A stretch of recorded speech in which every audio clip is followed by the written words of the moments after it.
This is the Job Stories Podcast, how people find work that matters.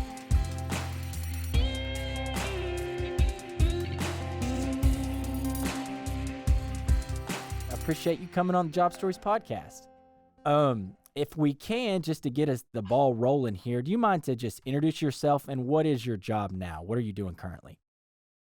Yeah, so my name is Derek Brown. I'm the founder CEO of a startup in the Web3 crypto space called Bunches, and started that company about a year and a half, maybe 2 years ago, in the middle of the pandemic. Perfect place to start a company, and I've been doing that since. Cool.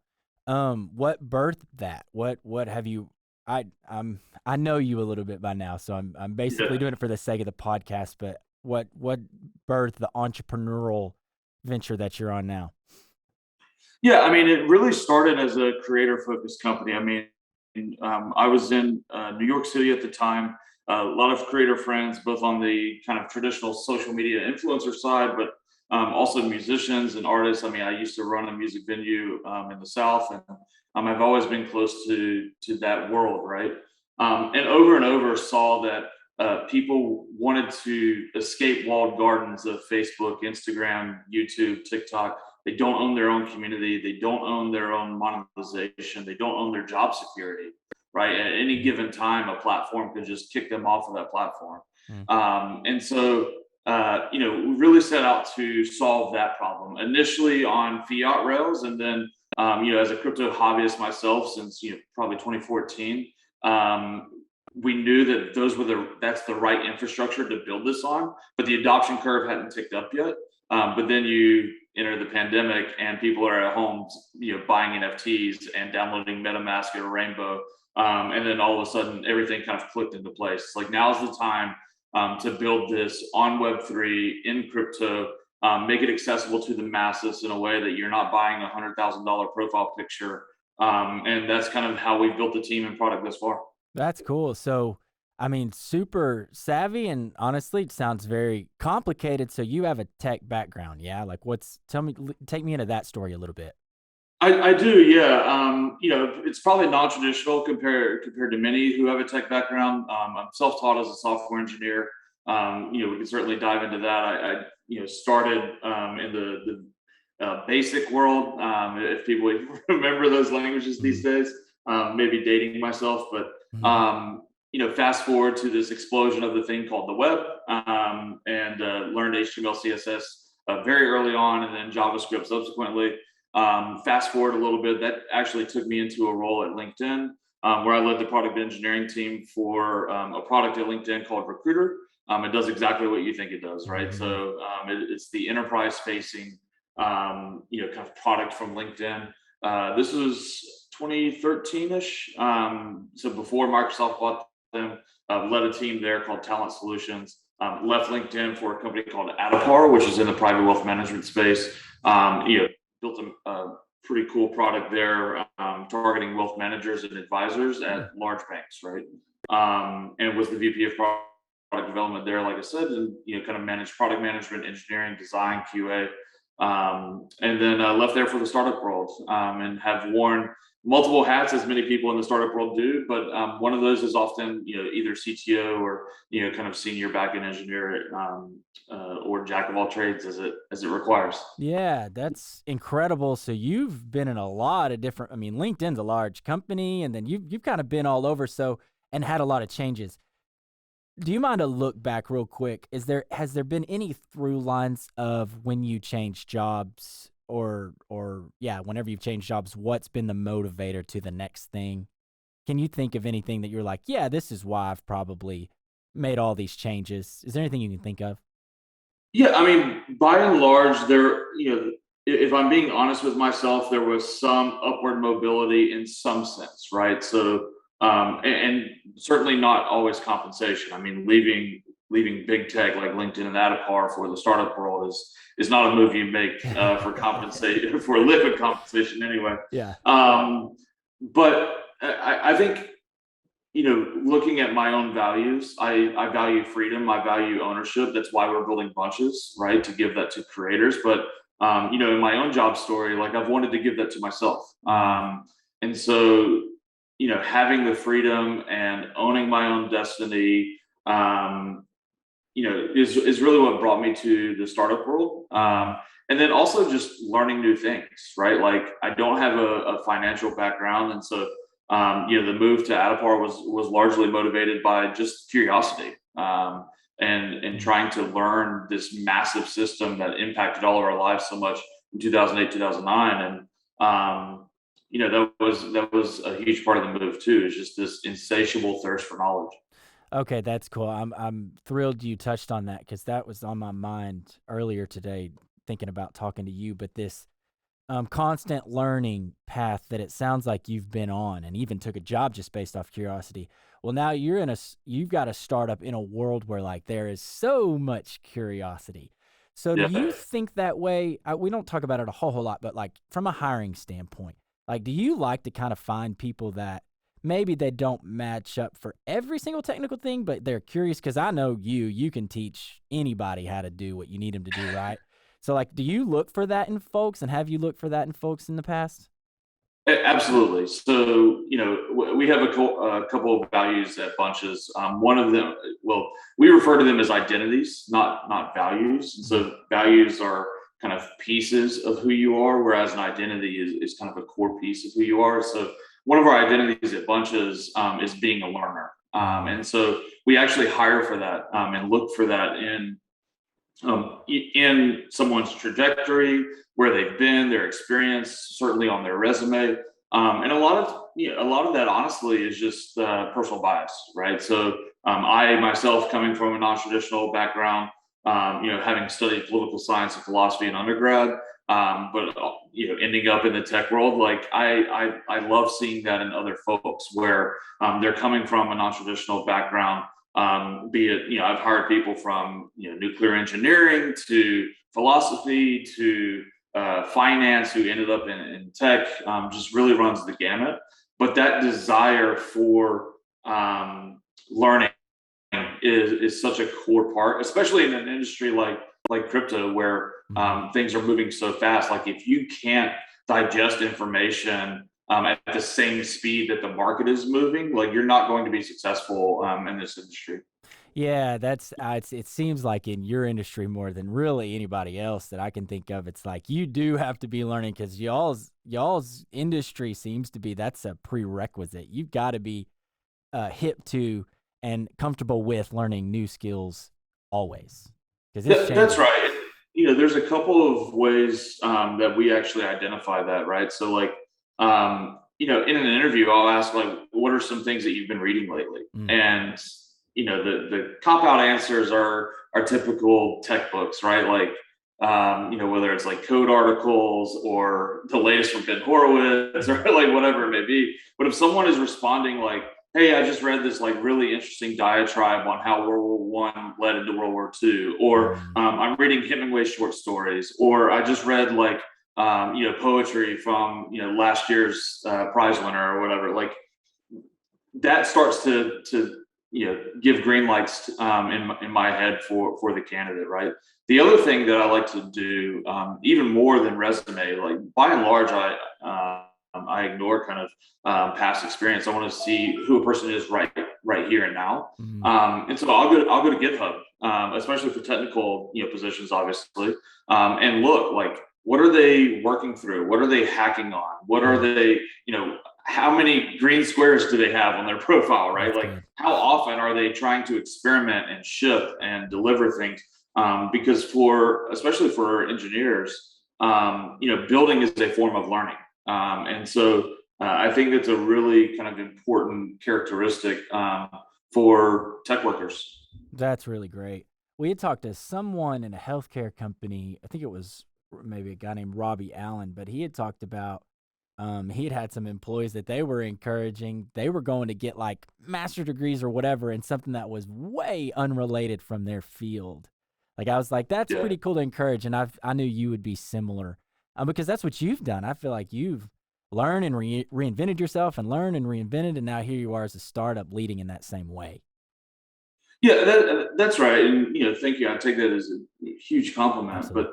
But um, it's one of these things where like the tech industry is moving so fast, and it's one of, we all like to say that, right? We all like to say tech moves so fast, software is eating the world, the world is changing at a higher clip than ever. But then we also pride, a lot of times we pride people for being stalwart or stubborn or stagnant in, we call them experts, like they've been in the same industry for an extended period of time, and there's certainly value to that, right?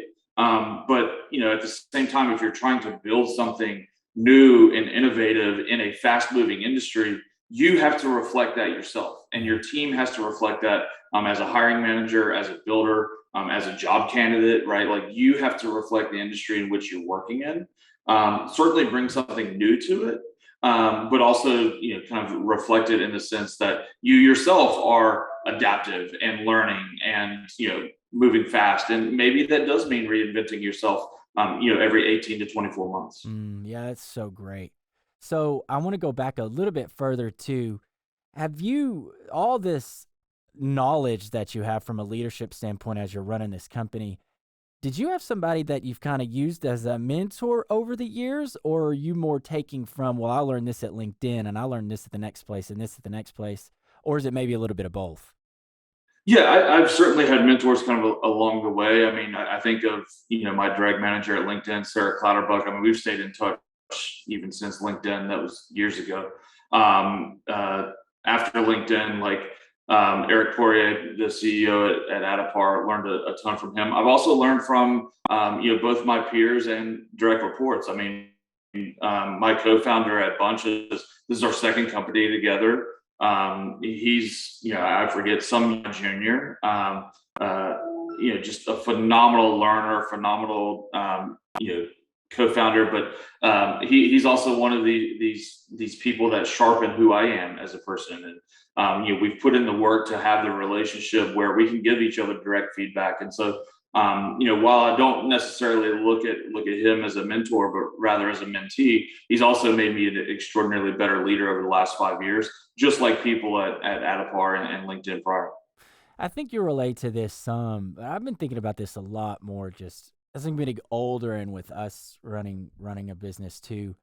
But like a big motivator for me, I think, is sustaining our own business so I can have more time maybe with my family and kind of have more freedom in my schedule. When candidates are looking for jobs, the hot phrase right now is work-life balance. I guess it's the same thing for business owners too, but I'm thinking towards the future of like, that's such a motivator for me. And I was just talking about with somebody else, like, I guess when I was younger, it was money. Like, it was just money. Like, I want to make more money. But now I'm like, yeah, no doubt, I'd love to retire well, but like, if I can get to a place that feels comfortable where I can just spend more time with my kids and eventually their kids and whatever, that's a big motivator. Do you find yourself kind of thinking that way as a motivator for running your own business now? I'd love to tell you yes, but that wouldn't be true. Yeah. So for transparency's sake, wife, 3 kids, 3 beautiful daughters. They just turned 12, 12, and 10. They all have the same birthday. Whoa. This past week. Yeah, that's a fun fact. And if someone is looking to start a business or looking to start, certainly a tech company in the crypto space, Yeah. to work on a work-life balance, then that's a massive mistake. I think you probably have less time in that scenario than just working a 9 to 5 or 10 to 6 or 10 to 4 if you're in the valley, like type environment. That said, I'm not a firm believer in work-life balance. I'm more on rhythms. Like, there are seasons in life where work is demanding, right? You're in a fundraise, you're in a product push, your P&L is low, right? Like, you're running out of runway, or you're in a massive hiring spurt, right? And you're sourcing and recruiting and et cetera. Like, those are seasons where work is more demanding of you. At the same time, life can be more demanding as well, right? And you have to tell work, like, hey, I'm in a season of high demand on my family life or my personal life, whether that's a mental health break, or you're moving, or milestones within your family or your children. Like I think there are kind of peaks and valleys rather than every day being, okay, I'm going to go dedicate 7 to 8 hours to work, and then I'm going to dedicate 6 to 7 hours to family, or whatever the balance is. Then I'm going to sleep for another 8. Like, I don't think that's sustainable nor realistic. And so the balance to me isn't really a balance day to day or even week to week. It's really these kind of peaks and troughs of the demands of both work and life. And I think of them as seasons, not necessarily kind of a balance. And finding that rhythm is something that, frankly, it comes with age, it comes with experience, it comes from making a lot of mistakes. Yeah. And so, that's kind of how I approach it. Yeah, that's so good. That's a good thought. So yeah, I think you're right. Maybe if I back up and I think about kind of my previous statement, maybe the things I would do with the money I make at my job is different. Like maybe I wanted a car and things like that. Now I'm thinking like maybe more vacations, and that speaks more to what you're talking about. Because you're right. Since doing this, there probably have been days where I've spent more hours trying to run the business than I would have ever done as a 9-to-5 employee. Yeah, well, I mean, the other thing to really think through, and we've talked a little bit about this kind of off the podcast, but there are more valuable forms of capital than financial. One of the most finite resources in the world is time. Unlike money, time is unidirectional and you can't make more of it. And we only get a finite amount of it ever. Right? It's like someone saying, when you're born, you get $1 million for the next 20 years, and that's it, right? Like, time is one of these most finite resources, and so we should protect and value time more than we protect and value financial capital. In the same way, another form of capital that I think is more rare than financial capital is social capital, the relationships we have, the attention that we can garner, the and not just using people in a transactional sense, but in a pure relational sense, fostering deep-rooted relationships is so much more important than chasing a paycheck or chasing, a retirement age or whatever, because those things are much more finite than, a salary or benefits for most people in the West. Yeah, that's so good, man. That's so good. I appreciate you sharing that. I'm thinking now, I wish we were going to get it out in time. I was about to say, I can't wait to see you next week at the event, promote that, but this won't be out by then. But anyway, we're excited that you speaking of relationships, like you seem to do quite a bit of that in Nashville, like a lot of relationship building, speaking, doing events like the one you're doing with us. You had one 2 nights ago. Like, has that been a big piece for you since moving to Nashville, is really diving into the community here? It is, and I think it's kind of an outworking of the excitement that's occurring here in Nashville, right? Like, there are not only big tech companies moving here, like Amazon or Oracle. There are not only startups that are here, like Bunches, for instance. Not only like a very large healthcare scene, fintech scene, but also massive Web3 community here as well. That's kind of under the radar right now. And we don't. This is both a pro and a con. Nashville doesn't have the kind of hype-driven culture of other markets like in LA or Miami, right? It's a much more hustle-driven culture, which means that we've flown under the radar for a while. Yeah. But it also means that a lot of the community is just tight and interconnected, and we're looking to learn from one another. It is one of these outworkings of a desire for more social capital and to accumulate social capital and to build relationships and to contribute back to the community, right? Like, I enjoy doing events like the one that we're doing here in a couple of weeks. I enjoy doing events like the one I did a couple of days ago. I enjoy doing things like working with the legislature here to, pass the Dow law, like, because of the relationships that come along the way. I don't get paid to do those things, right? Like, nor do I want to be frank. Like, it's one of these things where giving to the community often pays back in spades, and you never know how that actually works itself out. And it's a lot of fun, right? Like, the Nashville tech community is just a couple of items away, whether it's press or a massive exit away from being a national treasure and being recognized nationally. And so being here on the ground floor, getting to meet with folks like you or, people in the community, like it's special. Yeah, it's cool to hear you say that. I agree completely. It's just felt, well, I tell the story sometimes, but before we were moving here, we were in LA and had met someone weeks before we were leaving and said, hey, they happen to be from Nashville. It was a music thing. And the guy was like, man, y'all get ready to come on to Nashville. The water's warm. And that was like his quote. And it's just kind of held true. I was like, man, you were such a hick. Like, cause I'm from Arkansas. So it resonated well with me. I was like, it's held true. The water has been warm. It's a great group of professionals that relationships benefit not only professionally, but personally too here. So it's cool to hear. 100%. And, some of the first friends, I moved here in July 2020. Some of the first friends that I've made here are in the professional environment, right? There may be other startup founders, et cetera. But it does extend past, kind of exchanging leadership ideas or tech or, learnings from the industry or whatever.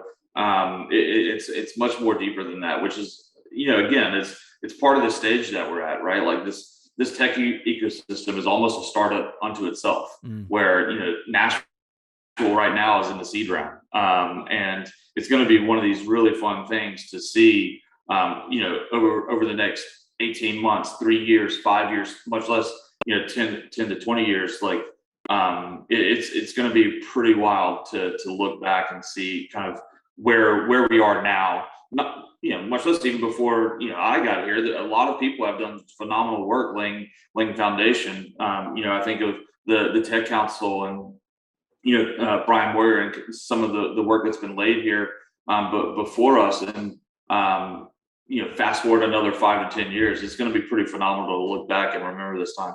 Haven't heard anybody use that analogy, but it's basically like this. It's like in a startup of itself, and it's currently in the seed round. That's really good.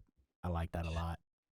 Yeah. I mean, it's just like you're evaluating a startup. It's about team, right? The people, the products, right? The city that is here is phenomenal. It's a perfect blend of kind of the things that make Southern culture distinct from the rest of the states, but also it's a diverse metropolitan city. It's also, Shane Mack calls it kind of the switchboard city because we're, hour and a half, 2 hours flight from kind of most major cities on the East Coast. And, but also there's things like cryptocurrency laws on the books now and 0% income tax, extraordinarily, business friendly state. And all of these kind of characteristics come together to make, a pretty stellar startup that if I were investing in cities and, by extension, I have, Nashville would certainly be receiving a seed round check from me. That's for sure. Yeah, that's good, man. That's so good. Well, if you don't mind, I really appreciate your time today. This has been so cool. How can candidates, when you're hiring, I believe you are now, so this is probably perfect. So if they want to reach out to you or maybe other businesses that maybe want to collaborate with you or anything like that, how can folks get a hold of you? And we'll make sure and link those things. Yeah, we are hiring, just to be transparent. So we're looking for a senior software engineer, ideally in Nashville, open to remote, ideally with Elixir experience, not required, but that is kind of our back end. So senior software engineer on the back end. We're also looking for 3 interns, both on the engineering side, helping with quality control as well as our web client, but also on the business side, whether that's social media or partnerships. And so you can find more information about that via LinkedIn. I'm fairly active on LinkedIn, as you can imagine. Just look me up, Derek Brown. The URL is linkedin.com/n/Derek Brown Jr. I'm a junior. For contact, you can DM me there. You can also DM me on Twitter. I'm at Derek Brown on Twitter. And you can find me on Bunches, of course. And that's bunches.app. Cool. We'll make sure and link all that stuff too, but that's great. This was awesome. Awesome stuff. Thank you again for your time. I appreciate it. It's been so cool to get to know you and onward from here.